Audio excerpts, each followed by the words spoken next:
When I tread the verge of Jordan, bid my anxious fears subside. Death of death and hell's destruction, land me safe on Canaan's side. Songs of praises, I will ever give to thee. I will ever give to thee. I love going through all of these psalms like I have been these many months. They have been little gems and jewels, little nuggets of faith that show me the emotion of the faithful of so many generations past. Here's another very interesting one. Today's psalm is Psalm number 139. And I haven't yet done this for this Psalm a Day series. So this is the word of the Lord. Psalm 139. O Lord, you have searched me and known me. You know when I sit down and when I rise up. You discern my thoughts from far away.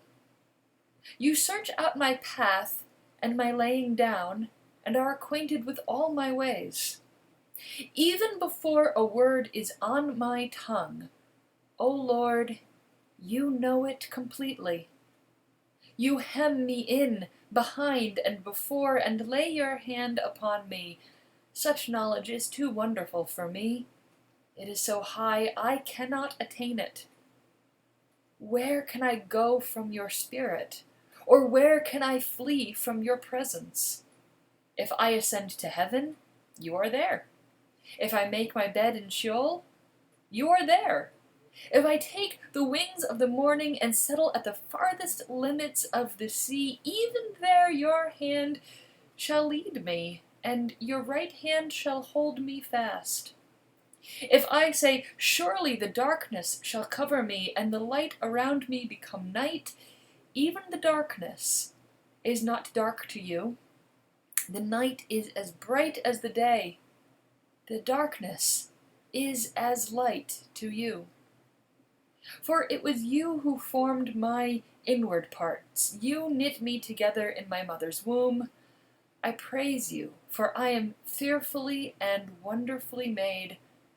Wonderful are your works that I know very well. My frame was not hidden from you when I was being made in secret, intricately woven in the depths of the earth. Your eyes beheld my unformed substance. In your book were written all the days that were formed for me, when none of them as yet existed. How weighty to me are your thoughts, O God! How vast is the sum of them! I try to count them. They are more than the sand. I come to the end. I am still with you.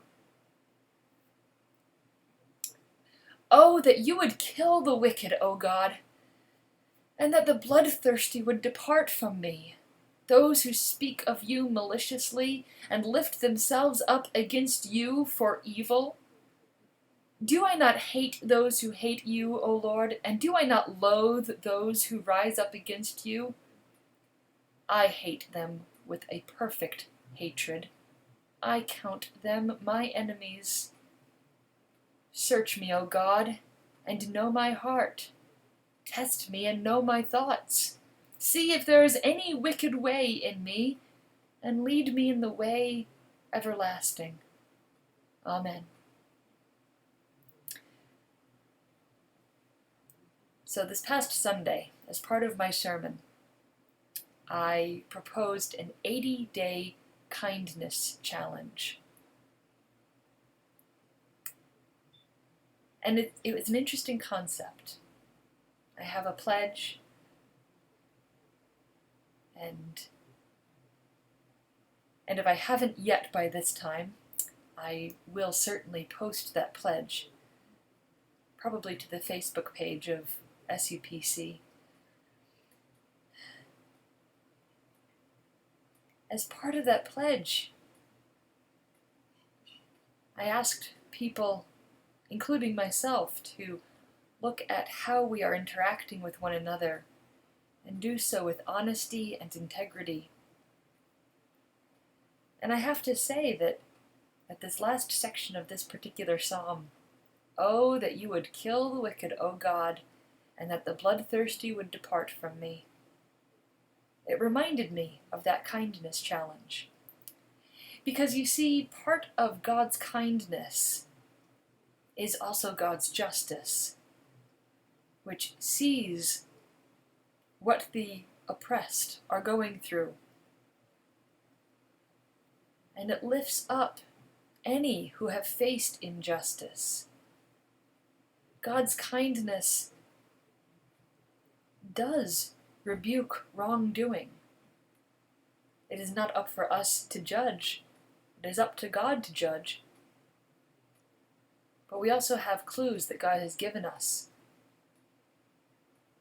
to help us in rebuking what is wrong. And there are ways of doing this. There are ways of telling someone with love, using it to be a teaching moment. Like the Canaanite woman when she rebuked Jesus for denying her daughter God's grace. And then there's the way that we too often in our humanness take, which is to bludgeon and berate. So I ask you, when you are upset with someone, when someone disagrees with you, do you use it as a teaching moment? And if not, how can you?